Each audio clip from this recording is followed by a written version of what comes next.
there's any. Good morning, good afternoon, wherever you are. Hello and welcome. I am Hilda Gottlieb with Creating the Future, and I am here with Jeanne Bell from Compass Point. Say hello, Jeanne. Good morning, good afternoon. Wherever you are. Yeah. We are talking today about what it takes and just the exploration of building organizations that mirror the movements that we are all participating in. This is just going to be sort of a wild and woolly sort of conversation. We will see where it goes. Jeanne, do you want to just start by talking a little bit about what has led Compass Point to the exploration that you're on, and then I'll share what we're doing at Creating the Future, and then we'll just go from there. Yeah. And thanks for having me. It's really good to talk with you. Well, I think for us, it probably started in about 2011 or so. We sort of began to, we did our first theory of change as an organization, and that process asked us to focus on what the actual problem was that our work was meant to help solve.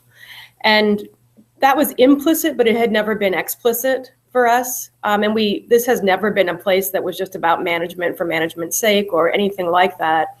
But having said that, we had a fairly mainstream brand, I would say. And at that point, we were about, 35 years old and very well known for classic capacity building kinds of things like training and consulting and strategic planning and such. So it was a big deal for us to ask the question differently and to go public with an analysis that was more about social justice. And then in the time since then, it's been about figuring out what that actually means for us to live into that and to program into that and to develop resources around that and hire staff and recruit board members around that. So, we did it when we were sort of as there as we could be. And now, 5 years later, I think we're a lot further along that journey. And we've just gone through a revise of that theory of change after living with it for 5 years or so. And I think made it yet again more simple and more aggressive in terms of, what it's saying and what it calls on us to do. So that's kind of the high level piece, is that we kind of shifted from a classic strategic plan kind of mindset to let's link ourselves to context and to what we want to see change in the world. And then let's really figure out what the authentic role of leadership development and strategy formation are in those things, which is the work that we do. Wow, yeah, and it's interesting because we had our very first board meeting as an organization. We're at the other end of you guys.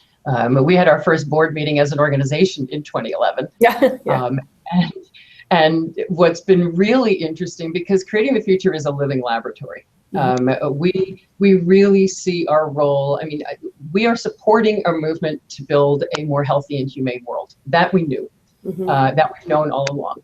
And we're doing that by teaching people how to bring out the best in people in any situation through the questions that they ask. So our tagline being change the questions, change the world.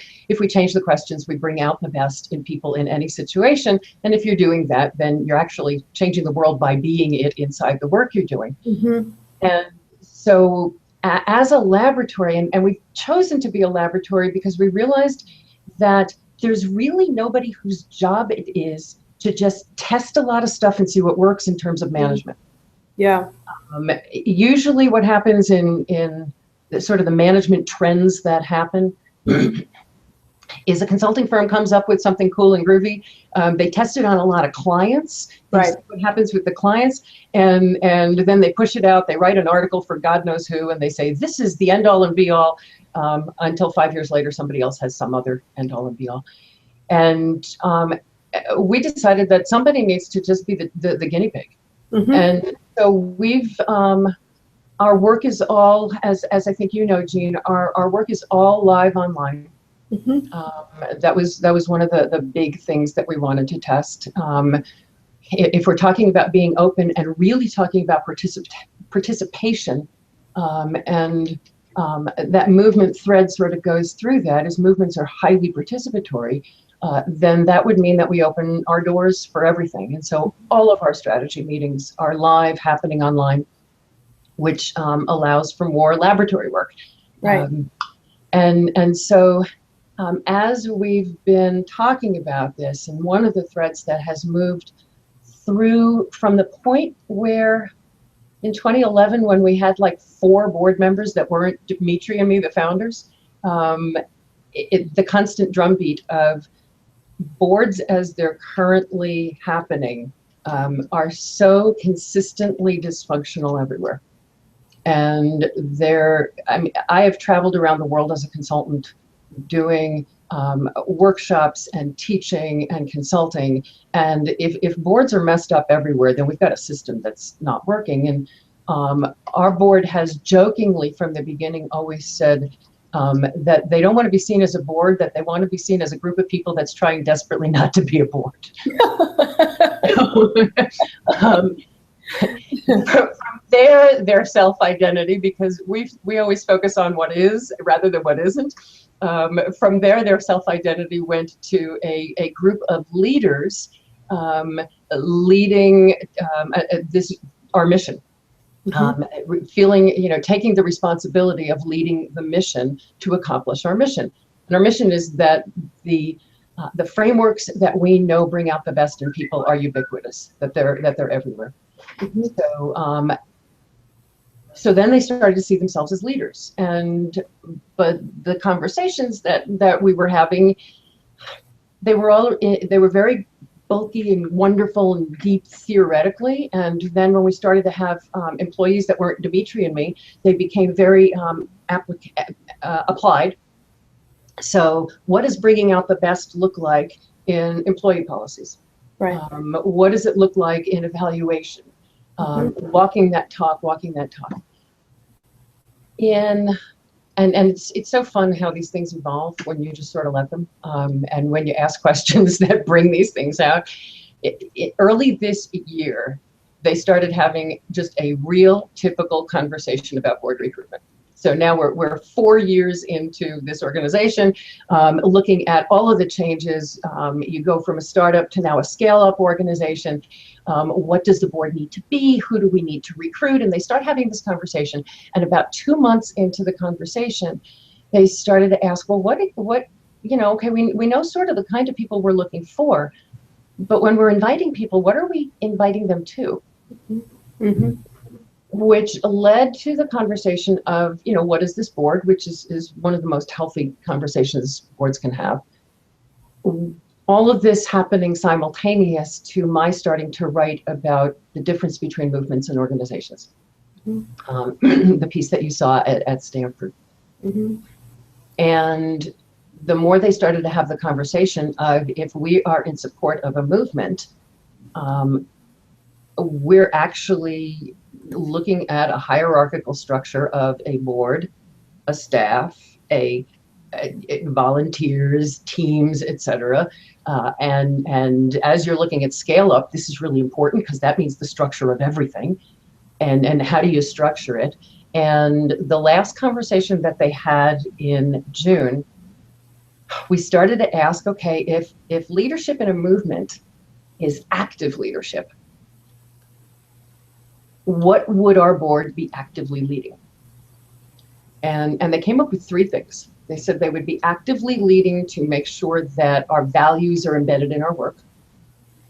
They'd be actively leading strategy to create programs rooted in those values, and they'd be actively leading connecting, because that's what leaders in movements do.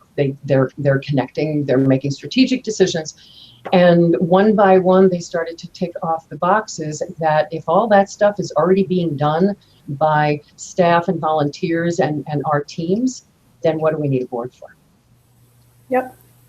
And it just blew everything up. So we're in, and of course, then you go into summer when nobody's around. We don't really have a board anyway for the summer. Yeah.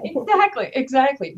I remember years ago, I think we were just new in consulting in the early 90s, seeing a little blurb on the front page of the Wall Street Journal that asked, somebody did some survey, I wish I could remember who it was, that asked companies, corporations, if your board were abducted by aliens, would anybody notice? Yeah. And so, you know, that's been resonating for me a lot. So Yeah. that's sort of where we're at. The board decided they weren't going to get together again until they could absolutely make sure that every board member is going to be present. And that meeting will happen on November 5th, where we're just going to start asking those really big questions of legally, making the assumption that you're going to accomplish all of the stuff we legally need to do, and that the IRS will be happy with us. Mm-hmm. Which, to be perfectly honest, I think is more an administrative function than anything else. Mm-hmm. And legally in the state of Arizona, to be a board, you need to have one person. Mm-hmm. So, you know, I don't know what it is in California, but it's probably not a lot more. Yeah. Yeah. Well, so that's where we are. Yeah. Yeah. I mean, I mean, my reaction to that is that, you know, if that didn't lead them to that conclusion, it would make me suspicious, right? Which doesn't mean there isn't an answer, but it certainly seems right to me that a movement-oriented organization and a values-driven organization that does have paid professional staff. Okay, so those are all. It becomes difficult to understand what the board would do that was momentous. And I guess part of what I think that's where we get a little bit set up. What if it's not momentous? What if they care deeply about the movement, but their board service role is not that big? I mean, you know, that it's not commensurate with how passionate they are about the success of the organization. I think we think, oh gosh, well, if we're a movement organization, then the board would be even more powerful because it would be centered in movement. I don't mean power over, but just powerful, like a powerful force, right? Force, yeah. And I'm not sure that's the case. I mean, you know, and maybe that's disappointing, but it makes me want to think more of them as people that are in network themselves. And this is one of the nodes of that. It's one of the ways they plug in. It's one of their offerings. But it's not the vehicle for their participation in the movement, because that is really hard to deliver for them and do our jobs, you know. No, I mean, and you guys have been at this, you know, you've been at it personally for years. Compass Point has been around for years doing capacity building. The question of really what are boards about that really integrate and make sense and align with the work of any organization, even if they don't see themselves as a movement. How many hours, and I had somebody ask me this the other day, and it had nothing to do with this. It had to do with her talking about her board. And she was complaining about how many hours, she was a CEO, complaining about how many hours she spends preparing the board to understand the issues that they're theoretically supposed to be leading. Yeah, well, that's my point. And I mean, that sentence, that's reality. And there's nothing wrong with that. That is reality. It doesn't mean they're not good people or they don't share our values. Unless you literally populate your board with other professionals in your field or, you know, in your movement, you're not going to be having the same, you know, they're not doing this job every day. They're not in these relationships every day. So that's where I kind of get to the setup piece is how can we flip that question? We can establish that we're going to have, like for me, I wrote a little piece for the quarterly last year around boards as brand ambassadors based on that book, The Brand Idea, which I thought didn't get enough play. I think there's some really good language and concepts in that book, The Brand Idea. And namely, the most powerful one being that although a lot of nonprofit social justice people resist the word brand because it sounds manipulative or like you're trying to sell something or what have you, that their idea of a sort of democratized brand in a social change context is that it's actually just clarity about who you are as an organization and humility about that in the broader context, so that when you come to partnership or network or collaboration, you're clear on your identity and you're not screwing everything up by saying yes to everything or no to everything or, you know, turfing out and stuff like that. All that to say, for me, it is important to have a very aligned board. a board that really does profoundly understand the theory of change. That doesn't mean they're going to be able to determine what to do next every day. Like there's strategy at the highest level. And then, so I think they do have to understand your movement. They do have to understand how the organization is positioned in the larger field, but they don't have to be able to make the kinds of decisions on a daily basis or even a monthly basis that you would make as someone who's actually navigating through that every day. So for me, that's enough. And that turns everything on its ear. Yeah, because they don't set the 5 roles and responsibilities, or the 7 or the 10 or the 12. It turns it all on its ear. Right. I think of it more as, I would, if the board understands, so I believe our board, we have built a board over the last couple of years that really is aligned around our theory of change, that is excited to be part of pushing Compass Point more to a movement orientation, and they are aligned in values and aligned around that. Now, again, do they know all the different funding sources and competitor collaborators and choices? No, but they really do understand that, and they really can be good ambassadors for that. And therefore, if I were to propose something really wild or sort of off, I think they would know it. I mean, and it's really more like preventative than generative, with all due respect to Bill Ryan, who I love. It's not as generative, probably. It's more reactive, and that's okay.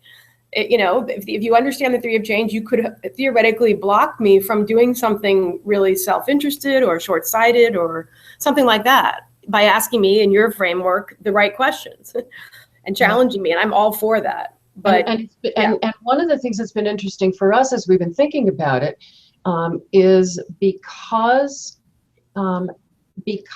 our work is completely done out in the open, our community is that. Yeah, well, exactly. And so, we'll have, my favorite board meetings that we have had in the past several years is when the board is sort of going down a line that everybody's sort of feeling, this doesn't feel like us. And our community are tweeting and saying, excuse me, guys, where are you going? And so it again raises the question of if the thought framework that guides all our work at Creating the Future, which we call catalytic thinking, it guides every question, every conversation, is all deeply rooted in our values. So if every conversation we have is rooted in our values and rooted in that framework, if all of our strategic conversations are happening live online, where our community is part of those conversations, it keeps us coming back to the question of, okay, and if we acknowledge that the role of ambassador is not just a board role, but again, you want everybody being those active ambassadors. You want engagement. I mean, if you're part of a movement, then participation is like, that's all there is. Right. Which just keeps bringing us back to, okay, so what do you need? I mean, we went back and started to look at, okay, where do boards come from? Boards come originally from the in the legal sense, they come from corporations, where when corporations were being formed, the question of who's going to protect the owners, it was, as you said, very reactive.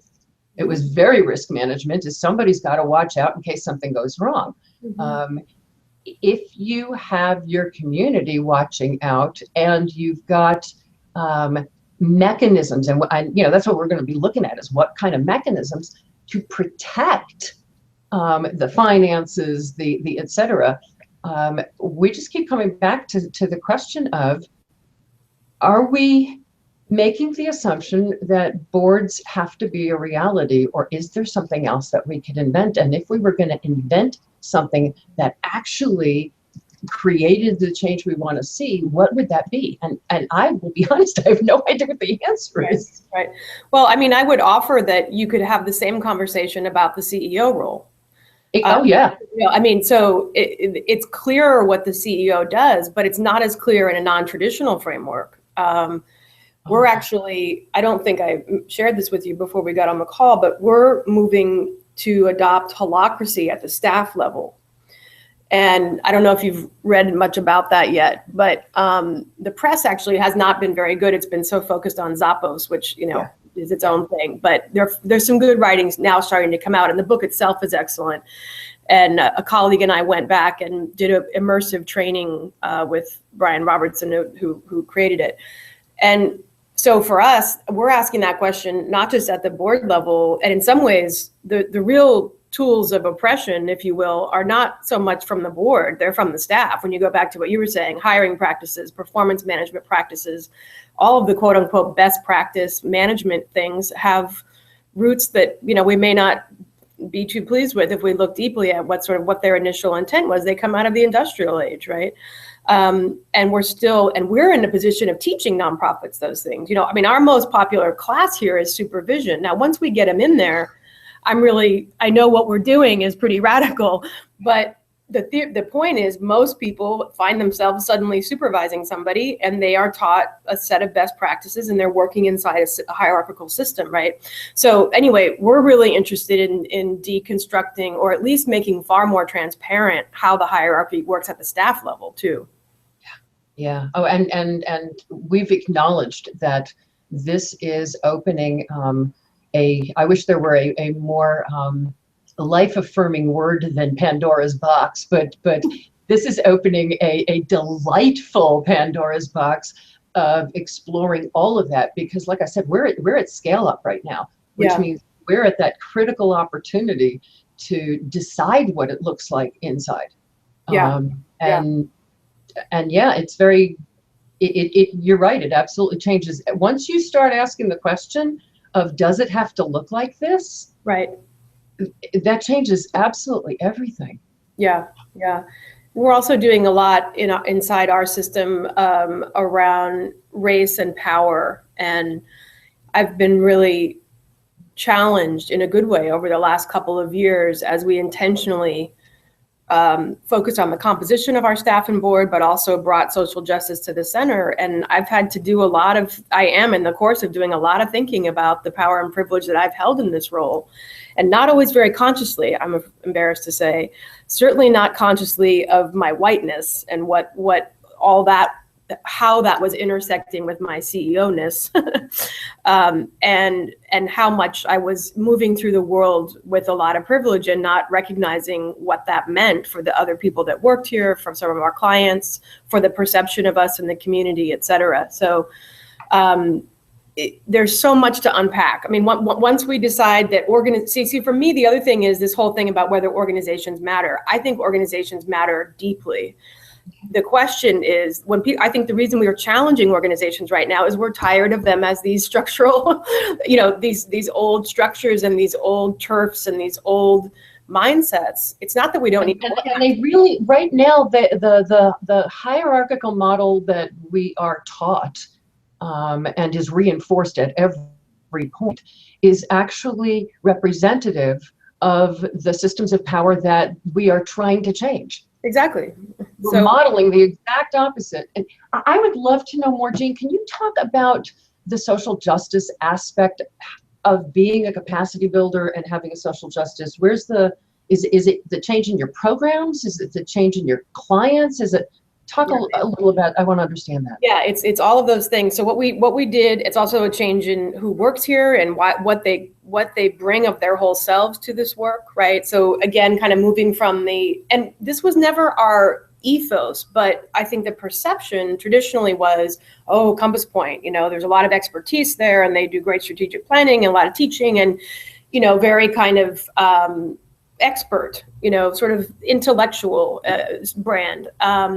And of course, just like the work you're doing, we know that that's only a piece of how great organizations happen. It's the relationships, it's the resilience, it's the trust, it's all those other pieces. So it's both. And the opportunity for us now is to really sit with both, to not leave behind the strong thinking about strategy and management, but really bring the whole human element to it as well. So in terms of what does it look like, what we started to do was, we have 3 core program lines. We have a public training program, we have a consulting practice, and we do cohort leadership programs with foundations. And in the consulting practice, we began once the recession ended, and we started to return to a place of a sense of abundance, and that we don't have to be in a scarcity mindset. we've begun to say no to clients, and we see the public program as accessible. Our language is all about social justice, but we're not going to keep you can come to the class if you're an association of, soccer parents or something. You can right. there won't be examples in the materials that match yours, but the content is fine, right? But once you get into the consulting practice or the cohort programs, we are now talking very openly about, is this theory of change aligned for us? So we say no to consulting in a way that we wouldn't have in the 90s and first part of 2000s, where if it was a good project and it was well funded and it was a nonprofit, we would do it.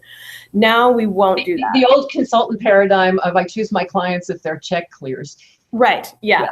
And we have a very expensive fixed cost structure here, which we doubled down on. We are a staff model, we're a place model. So, we will, if we get back to a place of scarcity, we say red, yellow, green. Is this a red client? We would never obviously work with the NRA or something, right? Is it a green client where we really feel there's a lot of theory of change alignment? Is it a yellow client where we may have an opportunity to influence and help them if they're at least curious about moving more to a justice orientation? We may take that.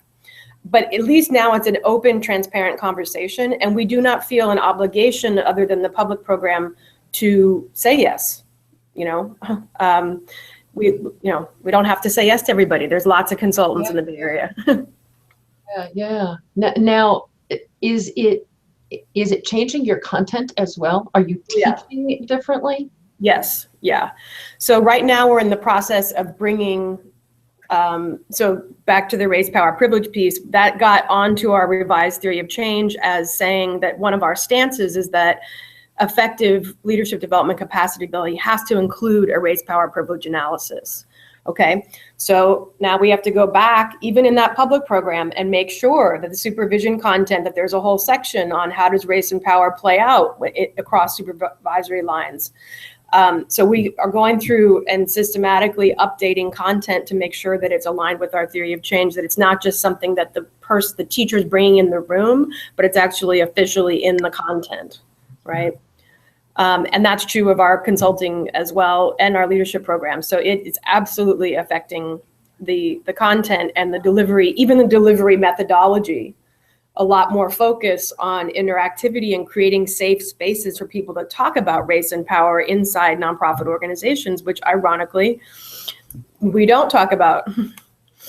So there are so many assumptions going on that we have a core of values because we're a nonprofit, a community benefit organization. We have equity because we are about community benefit, and Right. So I would love to know some examples in terms of what that means really specifically, working with a board, working with staff in terms of just the day-to-day of what they do, how the content, if you've got examples, I would love to know. Yeah, a really interesting recent example that's just wrapping up now, or it's about halfway, 3/4 of the way through, is a consulting project we are doing with a fairly mainstream youth organization. And my colleague led it. And one of the big influences on us, like everybody I think now, is design thinking. And particularly that human-centeredness of design thinking, the empathy aspect, which aligns to this, right? Which is that the professional experts aren't going to go in a room and figure out what the youth of color in Oakland need, okay? So, but that's what we do in traditional strategic planning too often. Or, we interview 5 of them or something, rather than truly pivot the question, not from what does this organization need to do next, but what is going on for these people, and then we'll figure it out from there. And so we really used a design thinking approach where we enabled a whole bunch of board members, a whole bunch of staff members to go and do empathy interviews, which are very different than SWOT interviews, right? Because again, you're not asking the person what they think of you or what they think your organization should do. You're asking them what's going on in their life. Even the funders, we didn't ask, what do you think of this organization? We asked, what was the best grant you made this year? What are you most excited about? So it's really human-centered, the whole first phase of quote unquote strategic planning, and then pulling all that data in to a very mainstream board and successfully getting them to see that the answer to the question, what do youth of color in Oakland need right now, includes some things that are not in their program mix at all. And I don't think we would have gotten there. I know we wouldn't have, had we used a traditional process where they would have been talking to themselves, talking to their funders, testing their reputation, testing their business model, but not actually doing human-centered reflection and design. Gotcha. That's an example. Gotcha. Okay. Yeah. And I'm thinking about the catalytic strategy part of catalytic thinking, the framework that we're about, which begins the entire question about what does success look like in the community? If our work is 100% successful, food bank, youth organization, arts organization, what does the community look like? And if you can't answer that question, then get out there and start talking to people, because if you're not aiming at the community you want to create, and working with the community that you want to supposedly create it, quote, for, instead of for working with them, then you can't answer question number one. Right. So we don't even look at it. And the interesting thing that we have found is that we don't look at data, traditional data. What is the problem? How bad is it? How bad is it? How bad is it? How bad is it? We don't look at data until pretty far down the line in a strategy process, because what we found is that if we look at data first, then we're tethering a plan to the current reality, rather than creating what's possible. And so by looking at the first question of what would success look like? What is the community we want to build together with our peeps? And from there, what are the conditions that need to be in place in the community for it to be amazing? Moving beyond the problem, the reacting to problem model, which is we want a community that has no hunger. That's a reaction to a problem. What does it look like if you're creating? Well, it's equity. It is social justice. Okay, so food bank, do you want to aim at constantly making sure, and do you remember about 10 years ago, there was a blueprint to end hunger that all of the hunger organizations came together, and I'm not making this up because I couldn't make this stuff up if I tried, that globally a bunch of hunger organizations got together to create the, quote, blueprint to end hunger, and what they came up with was if there is enough food in enough food banks, there will be no hunger. You can't make this stuff up. Right. And so if we move beyond ending what we don't like and we aim at the community we do like, what are the conditions that need to be in place in the community to create good, to create success?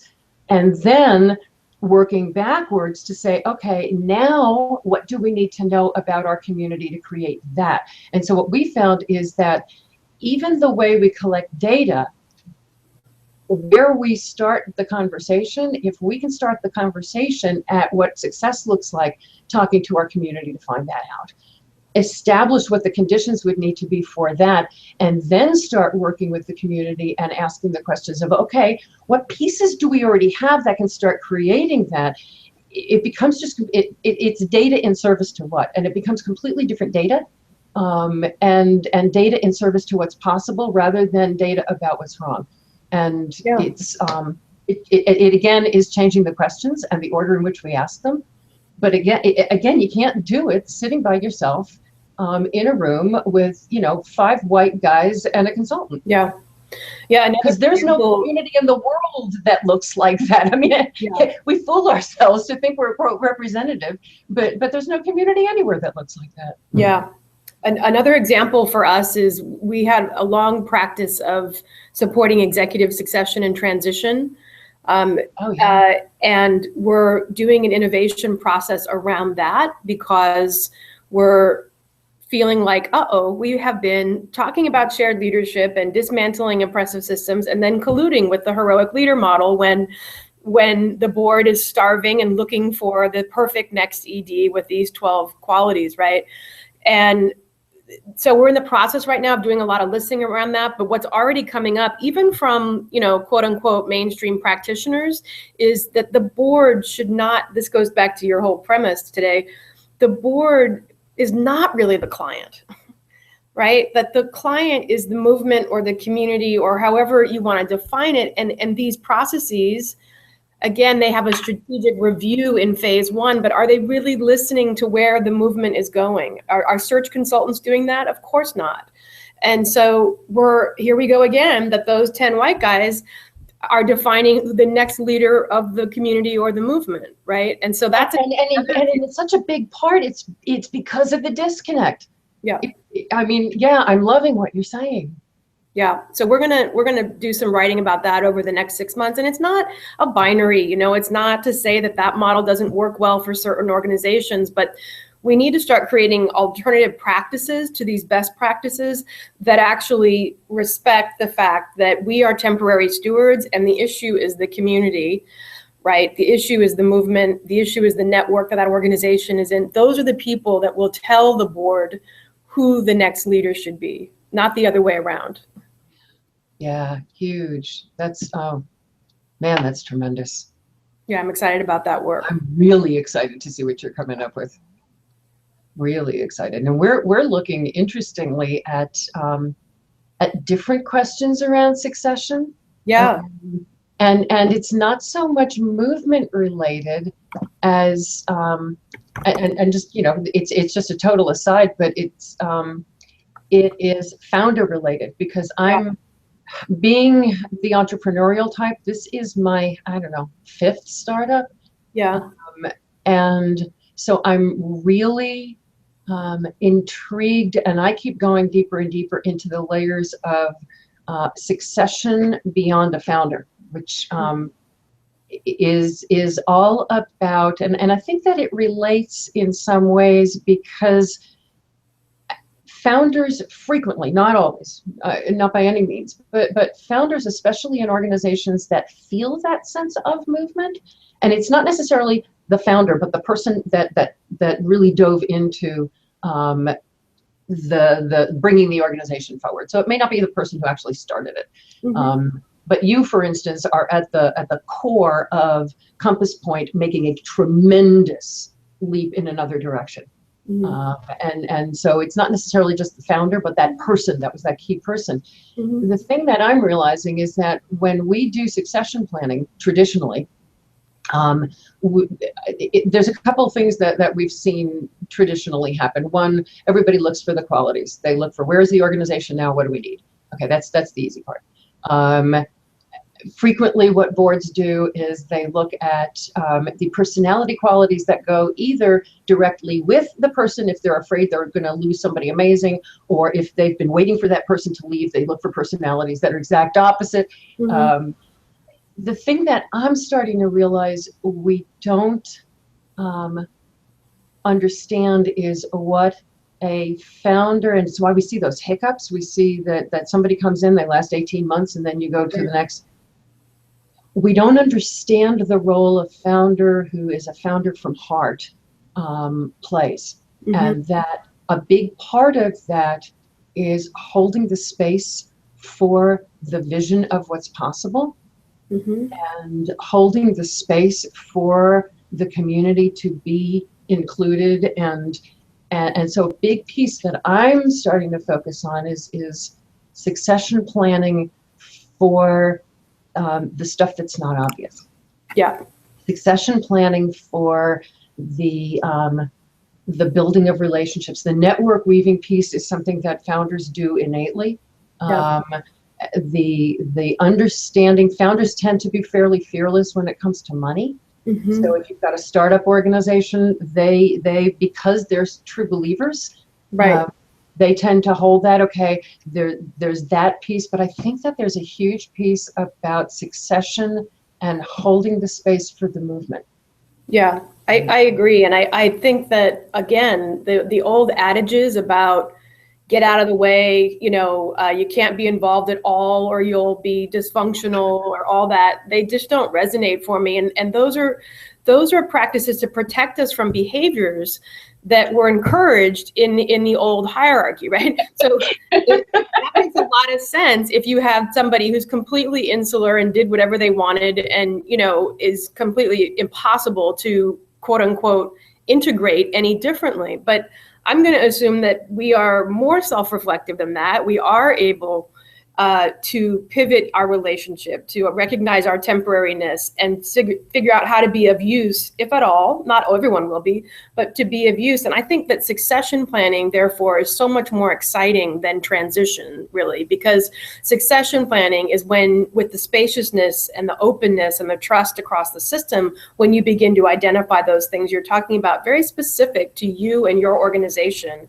but you do it transparently. But the reason people don't do that is because of the old adage that if you start talking about that, that somehow you're a lame duck, right? And that, okay, so I can't, and we still see this in the data we've collected, that people still don't talk to their boards about succession because it sounds like you're saying, I'm leaving. I'm out of here. And Well, so and the whole piece about, is it succession planning or are you continually succession ready? Yeah, no, exactly. That's a better thing. You know, my board and our, I shouldn't say my board, our board and our operations team is very tired of hearing me say, and if I'm dead, because, you know, we're all mortal and I fly all over the world and I also, you know, walk across the street. And so it's a really interesting, Dimitri's handing me a tweet. Go. This is a question from We Connect Dots. From We Connect Dots. Hello, We Connect Dots. Tell us what your name is and we can talk to you. I think it might be Doug. Okay. And the question is, what's the role of funders, foundations, and other organizations that provide money in terms of seeing unique new movement design as, quote, okay? Ooh, what is the role of funders in terms of seeing unique, new, and movement design as okay? So having that conversation. Yeah. Well, I think it's a huge role they can play, and just like we've been talking about, they can play it.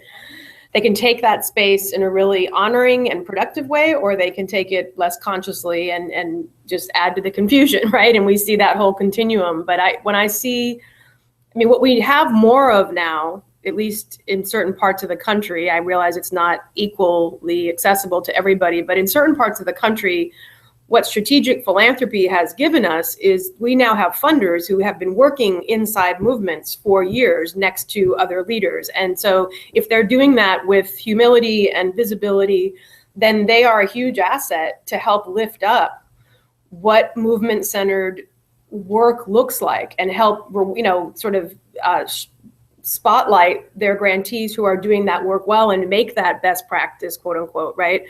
Because they're really seeing what successful movement work looks like. So I think it's when funders aren't as versed in a movement or field, but are trying to, that's where you have, so they, same thing as any leader, they have to be really students of the work and listening to their grantees. But I do think they can be a huge asset if they do that well and then kind of look across that group of grantees and spotlight what's working. Well, and part of what I'm seeing, and I'm seeing a lot of this, is yet another organizational structure disconnect. I'm seeing a lot of line people in foundations, really deeply understanding that foundations are perpetuating a power dynamic that they want to. So we'll fund you to create equity in the community, but dear God, don't tell me I don't get to be the boss because I have the money. So a lot of the line folks, the program folks in foundations are feeling that disconnect. They may even be feeling the disconnect up to the CEO level, but boards of foundations tend to be so traditional and so steeped in the old philanthropic, I have the money, I know best, we give grants, it makes us feel good because we give lots of money, and when I go out into the community and I don't go to a gala, people are thanking me. And that same power dynamic happening within foundations, preventing foundations in many cases, or them having a really huge struggle to say, we need to completely blow ourselves up and look at the fact that we're perpetuating the exact thing we're spending millions of dollars to try and fix. Yeah, I think I see it especially in place-based foundations, community foundations. Oh my gosh, yes. Where they have there's a paternalistic kind of role they play in the community that's very difficult to disrupt. And to your point, they are answering to the scions of the community. I mean, they're led by folks who are not closest to the pain, right? And so it's very challenging. Again, I think some of these other foundations that have gone more strategic than place-based, they are at least, like I said, students of the work and focus more on an issue than a community. I think the community-based funders have a real challenge to understand, to bring margin to center in those communities, and not, like you said, have these foundations just be really no different than kind of your worst nightmare in terms of. You know what, Jeanne? It's suddenly popping for me. I'm thinking of one that is place-based that for 20 years did the most creative work. At their 10-year anniversary, they looked at themselves and said, we're not a healthcare foundation, we're a sick care foundation. What would it look like if we were actually creating health? They blew everything up. They started from scratch, but they had a team of staff that was so strong. It was the founder, held that so tightly. And the minute the founder left, they have started to all of those little systems. Some of the doing is the same, but the heart isn't the same inside of it. And so I think that again, we're back to that whole question of there's so many different pieces of it, but I'm really seeing where the succession piece is huge. Yeah. Well, when you see it done well, I think of Weingart in LA, Meyer Foundation in DC, there are place-based funders who are continuously kind of rethinking how to use their leverage in a community. That's the piece, right? How to use that leverage rather than just be sort of a victim to it. How do you use that power and privilege well in service of community? Well, and so much of it has to do with the question of, are we walking the talk of the values we want to see in our community?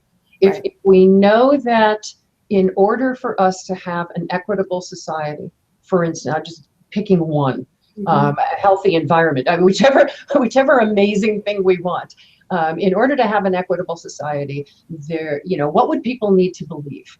What would people need to value? They'd need to value each other. They'd need to value each other's strengths. They would need to believe in the good of each other. They would need to believe in connection, et cetera, and et cetera, and et cetera, to be able to then say, okay, what will we do to walk the talk of the values we want to see in our community? And to me, again, we're all about the questions. For us, that's been one of the most powerful aha moments, because it's real easy to look out and talk about those people out there and what they should do. Right. And once we start to say, okay, they would need to value X, they would need to believe Y, they'd need to feel Z. Okay, what are you going to do to walk that talk? Whether it is a grassroots organization or a United Way or whomever, that whole piece about walking the talk of our values, I think, is a really, really big piece of it. It is. It is. Starts and stops there. Are you finding another? This is who it was. It's Doug Knight. It is Doug Knight. Hello, Doug Knight. Thank you for your question. I am curious where you guys are on the path. Do you see this as something? You said that your theory of change had gotten honed more. What is that looking like? Yeah. Well, it's on one page, and I'll send it to you after this. So we're big on the one page idea, and I think it's sharpened in the sense that, like I said, the analysis is a little plainer, a little more aggressive in terms of the role that oppression in general, interpersonal, systemic, structural, is at the core of this stuff, which I think is aligned. The reason that the oppression, broadly defined, is at the root of what's going on socially. And so, again, for us, and we do the theory of change work with folks a lot, the question is, to what extent are you going to articulate the problem in a root cause way that way? What's authentic for your organization? Are you actually designing to that?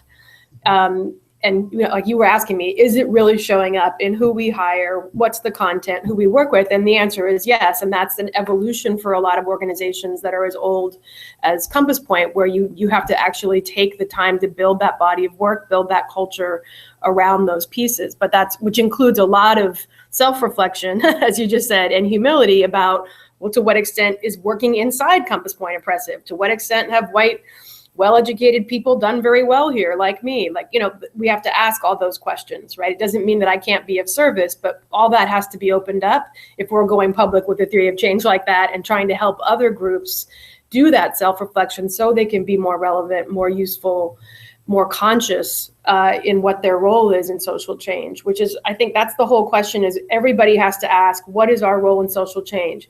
Even quote unquote, the food bank. And many of them are asking that, and they know that it's a different role than they were conceived around. And so that's the question. And that's why we like theories of change in general. And they've become the cornerstone of our strategy work with groups, is so that you can continuously ask, what is this movement moment? What is our organization for in this context? And keep refining it, keep getting clearer on how you can be of use. So that's where we are right now. We're not trying to necessarily grow per se. We're not at scale up like you are. I'd say, we might get a little bigger just because there's a lot of good work to do. But for us, it's really about going deep and making sure that content is really working at that personal, organizational, movement, systems level. That's where we see we can add value. Thank you for this. Thank you. I am really looking forward to our keeping in touch, and because this is one of the things that we've found about asking the questions about what do we have the potential to create. Mm-hmm. We all know we've got the potential to create amazing, and we see it all the time. And to create that chain of causality, I mean, there's really two tenets to creating the future's work. Catalytic thinking has two basic tenets, and then it's a thought framework around that. The first is that it is always about the people, it's never about the thing. Right. And the second is that our power to create change comes from our power to create favorable conditions for the future that we want to see. Mm. And as we just keep putting the pavers down, and that is the theory of change. The theory of change is that we can create the future. We know we can create the future. We do it all the time. And that we just need to understand what it is that creates causality. What that does is it frees us to say, oh my gosh, there is nothing about the way we've done things that is written in stone that says we have to keep doing them. That's right. And so as we keep exploring, I would love to touch back with you and have another one of these conversations, because I'm learning a ton. I took a ton of notes, and I'm really glad that this is recorded, because I want to go back and really listen slowly. Oh, it's my pleasure. I always enjoy talking with you a lot and following you on Twitter. You as well. And have a great rest of your week. Happy Monday. Thank you. You too. Thanks. Bye-bye. Bye.